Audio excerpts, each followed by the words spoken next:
কুন্তি কৰবী mini ব্লগলৈ স্বাগতম জনাইছোঁ আৰু আজি মই এই মিনি ব্লগটিত দেখুৱাব বিচাৰিছোঁ আমাৰ ৰাজহুৱা নামঘৰটি আৰু এই নামঘৰটিৰ লগতে মই যোৱা ভীমা শংকৰ শাওণ মাহত সকলোৱে বিচাৰে ভগৱানৰ আশীৰ্বাদ ল'বলৈ দূৰ দূৰণিৰ পৰা বহুতো যাত্ৰী আহিছে, বহু কষ্ট কৰি দৰ্শন হৈছে আৰু সেয়ে মই আমাৰ ৰাজহুৱা নামঘৰটিৰ ভিডিঅ'টিৰ লগতে সেই ভীমা শংকৰৰ ভিডিঅ'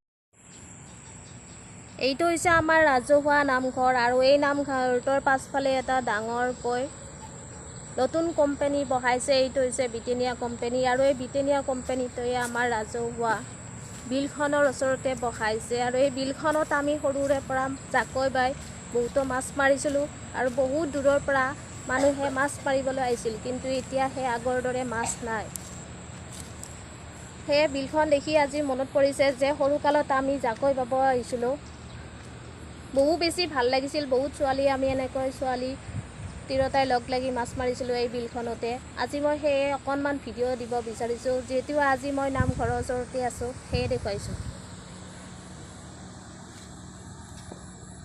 এয়া নামঘৰৰ অকণমান চাৰিসীমাৰ পৰিৱেশটি।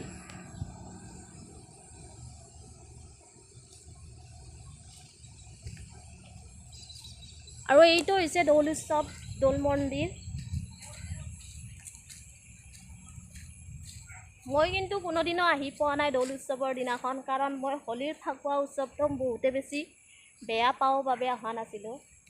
আজি অকণমান ভিডিঅ' কৰি দেখুৱাইছোঁ। গাঁৱৰ নামঘৰটিৰ লগতে বিলখনৰ চাৰিসীমাটো দেখুৱাই দিলোঁ। লগতে ভিডিঅ'টো যদি ভাল লাগে লাইক শ্বেয়াৰ কমেণ্ট কৰিব। ভিডিঅ'টি কৰিবলৈ দুখ লাগিছে যদিও এইখন হৈছে আমাৰ গাঁৱৰে। এই মানুহখিনি বহু কষ্টৰে এনেকৈ মেটেঙাৰ মাজতে থাকিব লগা হৈছে। বাৰিষাৰ বানপানী গৈছে, তথাপিতো এই মেটেঙাৰ পানী বহু দিনলৈকে এনেকৈয়ে থাকিব আৰু খোৱা পানীৰ অসুবিধা। মেটেঙাৰ মাজতে দমকলটো ডুবি গৈছে, ইয়াত পৰিলে কোনো মানুহ জীয়াই নাথাকে।